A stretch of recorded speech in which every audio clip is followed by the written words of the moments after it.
Kevin Knight's first pay-per-view main event against a two-time AEW World Champion in Kenny Omega. Omega's first defense since dethroning MJF at Beach Break. 25 minutes, Knight isn't intimidated by any of it. Turns a one-winged angel attempt into a Poisonrana, distracts the referee. At one point, he's literally swinging his own TNT title as a weapon. None of it is enough. Omega puts him away clean. Then Omega celebrating and the Death Riders empty out. Wheeler Yuta and Daniel Garcia first. Then Pac and Claudio Castagnoli. Moxley himself at ringside with Marina Shafir, just watching. The Young Bucks run out to help and get dumped for their trouble. And then Castagnoli wraps a steel chair around Omega's neck. The exact image, the exact move that ended Will Ospreay's career for 7 months at this same kind of a show 1 year ago. Ospreay runs out and stops it. Wheeler Yuta hugs him, calms him down, and behind Ospreay's back gives Castagnoli the go-ahead. Ospreay catches it, shoves Castagnoli off, and takes it for himself. Moxley doesn't even ask for it, just tells him to put the chair down and hands him a plastic bag instead. One last test. Ospreay stares at it. For a second, you genuinely don't know. Then he tears it in half. Dex Moxley clears every single Death Rider out of that ring, throws away the gear with their name on it, picks up Omega off the mat. They shake hands. Ospreay hands him back his title, and then Omega hits him with the one-winged angel. I don't think I've seen a swerve land this clean in a while. Quick thing before we get into the rest of the card. If you're not subscribed yet, now's the time. I've got a full slate of AEW content lined up before now in Wembley, including a video on our new national champion Andrade. If you want wrestling content, this is the place to be. Hit subscribe and let's actually get into Redemption now. Here's my verdict up front. This was a show that had no business being as good as it was on paper, and turned out great anyway. 10 matches, 6 titles, a card I said myself going in wasn't exciting me all that much. And by the end of the night, I'm not thinking about the card at all. I'm thinking about one image. Kenny Omega picking up Will Ospreay off the mat 30 seconds after Ospreay just saved his career. Now let's go through how we got here. Let's rewind a couple of hours, because this is the match that sets all of that up.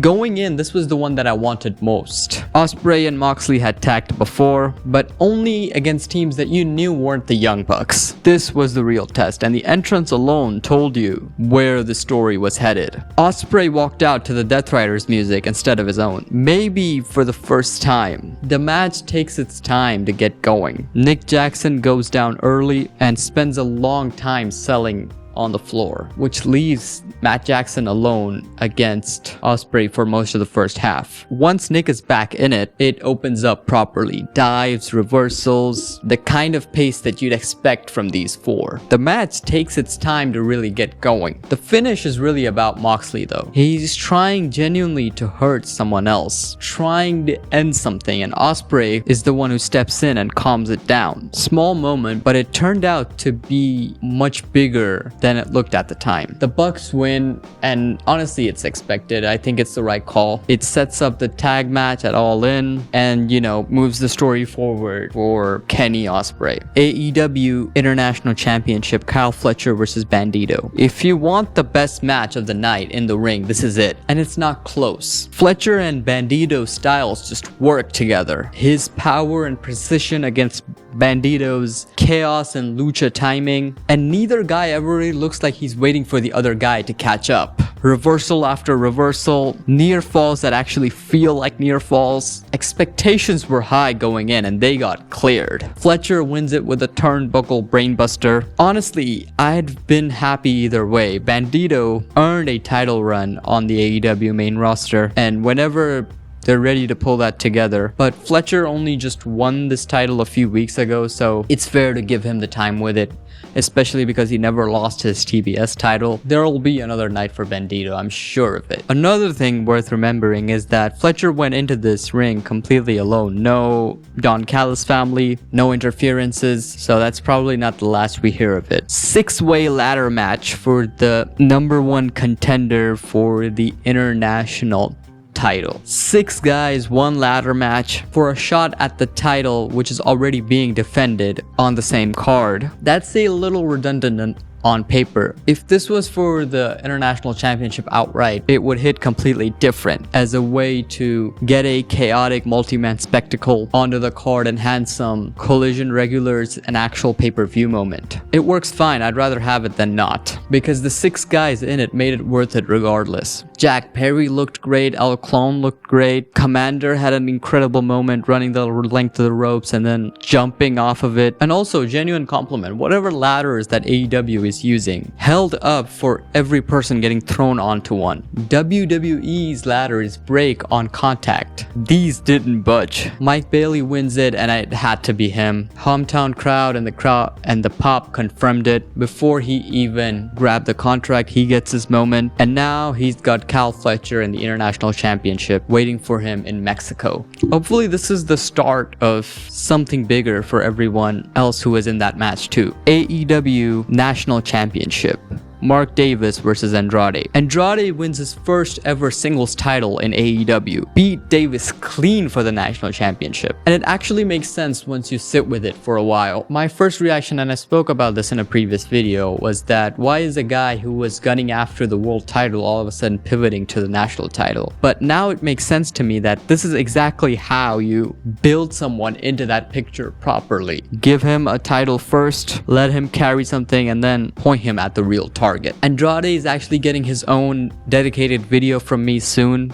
Hopefully later this week, a full breakdown of everything that has led up to this point, so keep an eye out for that. For now, first AEW title, first step of the war that he promised the entire Don Callis family. Double chain match, the Dogs versus the Bang Bang Gang. Actual chains involved. Closing out a story that's been building on Collision for a while, with Jay White back, the physicality between these two teams finally boiling over into something stipulation based. AEW just used this to keep building the Dogs as a genuine unit. And yeah, that's about all I have to say. Jay White alone made this worth watching. AEW TBS Championship, Hikaru Shida versus Maya World. This feud earned its pay-per-view spot, and the finish proved it. Shida had this one. Maya World was about to tap, and instead of letting her tap and let the referee call it, Shida held her hand back to keep hurting her. Went for the cover instead, got too confident about it. Maya used the ropes to break the pin. Shida turned to argue with the referee. Maya rolled her up while she wasn't looking. New champion. That's a finish that comes entirely out of character, not a script forcing a title change. Shida got greedy and paid for it. And for Maya,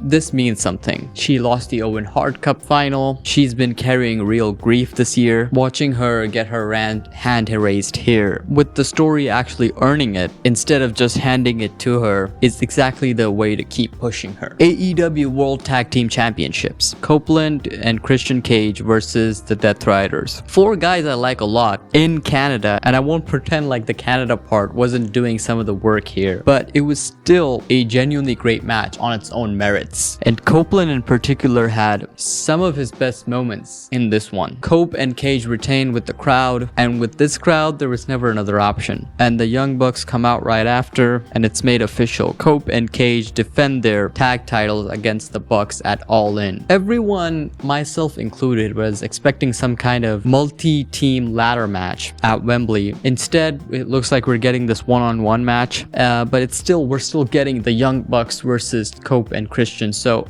I'm not complaining. No holds barred.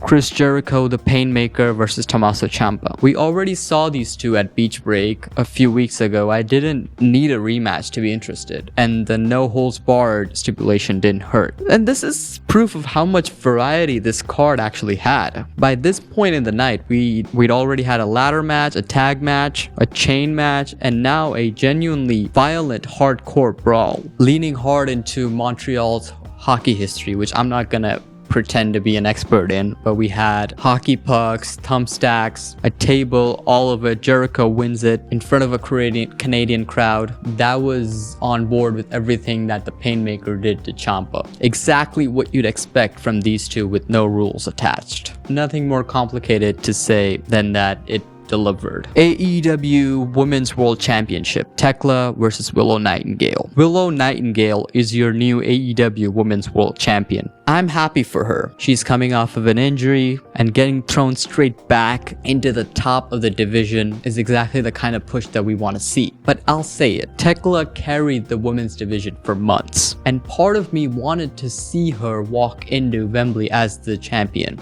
against Mercedes Moné. It's the same move that AEW pulled with MJF a few weeks ago. Dropped the title before a big PLE because the story that they want to tell is somewhere else. I get it, but I don't love it every time, but I get it. And I trust AEW to find something for Thekla. Nightingale, Moné at Wembley. It's still going to be great either way, and I'm not worried about that part. So here's where Wembley actually stands.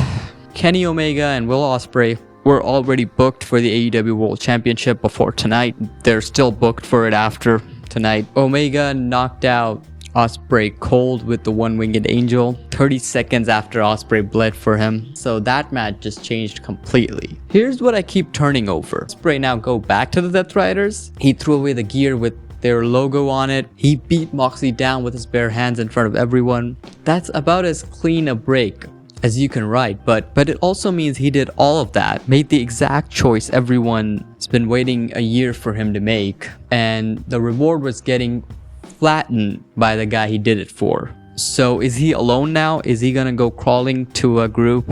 Does he go crawling back to a group that he just publicly humiliated? Or is this a war now on two fronts? Fending off Moxley, Castagnoli, Pac on one side, and while trying to figure out what's going on in Kenny Omega's head on the other, all before Wembley. I don't know, and I don't think Ospreay knows either. For once, I don't think that's a bad thing. Add in Cope and Cage defending the title against the Bucks, Nightingale defending the Women's World Championship against Mercedes Moné, and Mike Bailey already lined up for Kyle Fletcher's international title. And this show did more to build to All In than most shows manage in a full go-home week. I'm very excited to see where things go from here. Redemption wasn't a show I was excited for walking in. I said so myself. It's not the show that I'm gonna remember for the card on paper. I'm gonna remember it for one image. A man who spent a year proving he could use the worst people in wrestling without becoming one of them, finally proving it for good and getting hit with the one-winged angel for his troubles for it anyways. 35 days to Wembley. Drop your match of the night below. For me, it was Kyle Fletcher versus Bandido, and I'll see you guys in the next one. Thank you so much for watching this. Goodbye.